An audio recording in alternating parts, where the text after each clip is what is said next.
नमस्कार मित्रांनो, उद्या सासवड या ठिकाणी ओपनचं भव्य दिव्य मैदान होत आहे आणि त्या मैदानामध्ये उद्या बक्कासूर पळतोय आणि बक्कासूर 1001% पळतोय. कारण की तुम्ही बघितलं खूप दिवस झाला, आता एक 4-5 दिवस झाला असतील बक्कासूर आरामावरती आहे आणि बक्कासूर जेवढ्या गॅपने निघेल तेवढं आपल्या सगळ्या फॅन्ससाठी चांगलंच आहे. कारण की त्या नंदीवरती खूप लोकांचं प्रेम आहे. तो नंदी कधीच कुणाला नाराज करत नाही आणि तो फॅन्ससाठी पळतो, मालकासाठी पळतो आणि सगळ्या महाराष्ट्राला माहीत आहे तो काय आता आजारपणातून उठला आहे आणि कशा पद्धतीनं पळतोय, कशा पद्धतीचा पळ दाखवतोय लोकांना, की तो सांगतोय त्या पळण्यातून की तो कशासाठी पळतोय. त्याला माहिती आहे फॅन्स त्याचे खूप नाराज होतात ज्यावेळेस तो हरतो ना त्यावेळेस, परंतु तो फॅन्ससाठी फॅन्सला कधीच नाराज करत नाही, जीव तोडून पळतो. असा हा रुस्तम हिंद केसरी, बारम हिंद केसरी बकासूर उद्या सासवडच्या मैदानामध्ये सज्ज झालेला आहे. कोणासोबत पळतोय ही जोडी जी आहे मेहरबानसोबत पळतोय. आता लिहूनच सांगतो तुम्हाला, 99.99 ही टक्के पळणारी जोडी, 1% चान्सेस वेगळा असू शकतो, तो पण सांगतो कोणासोबत पळू शकतो. उद्या ही जोडी का पळेल, कारण की तुम्हाला माहिती आहे एक मुंबईमध्ये काल बिनजोडचं मैदान झालं, त्या मैदानामध्ये ही जोडी पळणार होती, परंतु काही कारणास्तव ही जोडी पळालेली नाही आहे. कारण अद्याप ही, जरी तुम्हाला माहितीच आहे बक्कासूर आरामावरती असतो, कारण की 3 फेऱ्याच्या मैदानाचं नियोजन जे आहे ते खूप मोठं आहे. कारण की कसं होतं आहे मुंबईच्या त्या मैदानामध्ये आणि ह्या मैदानामध्ये खूप असा जमीन आसमानचा फरक आहे. कारण की मुंबईमध्ये पळतात नंदी, सगळ्या महाराष्ट्राला माहिती आहे, उजेडामध्ये येतात, जे गुलाल करतात, परंतु शेवटी बकासूरचा खरा जो बकासूर आहे तो 3 फेऱ्याच्या मैदानातच आहे, सगळ्या महाराष्ट्राला माहीत आहे. तो बिनजोडमध्ये सुद्धा पळतो, त्यानं नाव केलेलं आहे त्याचं, परंतु सगळ्या महाराष्ट्राला माहिती आहे तो कुठेही पळतो हे महत्त्वाचं आहे. आणि उद्या शॉटगन मेहरबान, सगळ्या महाराष्ट्राला माहीत आहे एक शॉटगन मेहरबान काय नंदी पळतो. सगळ्या महाराष्ट्राचं लक्ष उद्याच्या त्या पायऱ्याकडं राहील. 99.99 ही जोडी पळणार आहे. उद्या बक्कासूरचं नियोजन खूप मोठं आहे आणि इथून पुढे आता मोठंच व्हावं सगळ्यांना असं वाटतंय.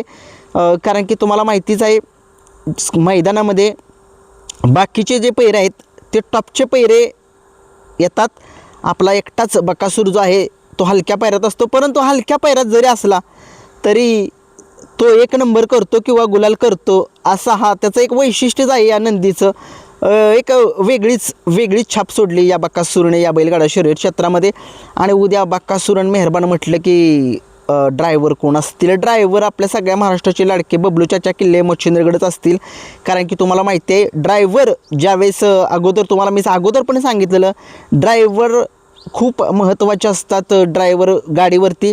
कारण की कसं होतं गॅपने समजा इकडे तिकडे ड्रायव्हर जर चेंज केले तर तो जम जो आहे तो गाडीवरती नीट बसत नाही. सगळ्या महाराष्ट्रामध्ये आहे बकासूर काय आता पळायला लागला. अलीकडे एक मैदान झालं, त्या मैदानामध्ये आत्ता तुम्ही बघितलं 1 नंबर केलेला, सुट्टा निकाल घेतलेला लखनचा जो विजय रथ आहे तो एकमेव तोच रोखू शकत होता. सगळ्यांना माहीत आहे की बाकीच्या नंदीसुद्धा रोखू शकत होते, परंतु लखनला रोखणं एवढं सोपं गोष्टी नाही आहे बरं का.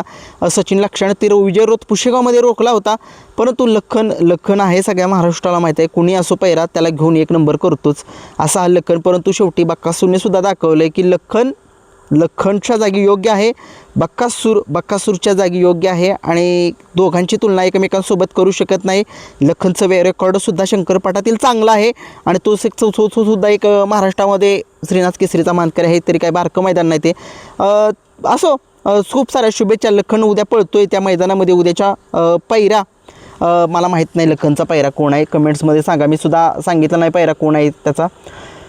परंतु बक्कासूरन मेहरबान या जोडीला खरंच खूप स्पीड लागणार आहे. कारण की सगळ्या महाराष्ट्राला माहीत आहे जोडी जी आहे ती आता एक मोठी जोडी नाही आहे, ताकदीची जोडी नाही आहे, एक हलका पैरा आहे दोघांचा. हलका म्हणजे वजनाने हलके दोघे आहेत, त्याच्यामुळे गाडीला खरंच खूप स्पीड लागणार आहे. आणि स्पीड असं लागेल की सगळा महाराष्ट्र बघेलच.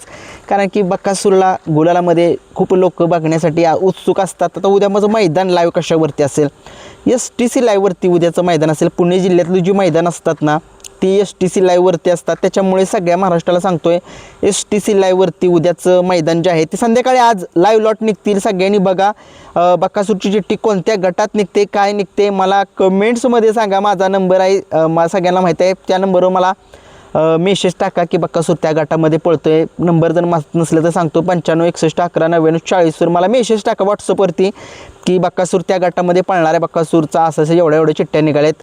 आणि आता सगळ्यांना महाराष्ट्राला सांगितलं की बक्कासूर मेहरबान सोबत पळणार आहे. 99.99 1% राहतोय तर कुणासोबत पळू शकते. जर नाही जोडी पळाली तर गहाणनकरांचा दुर्गा पळेल असं मला वाटतं किंवा बाब्या दोघातला एक पळेल.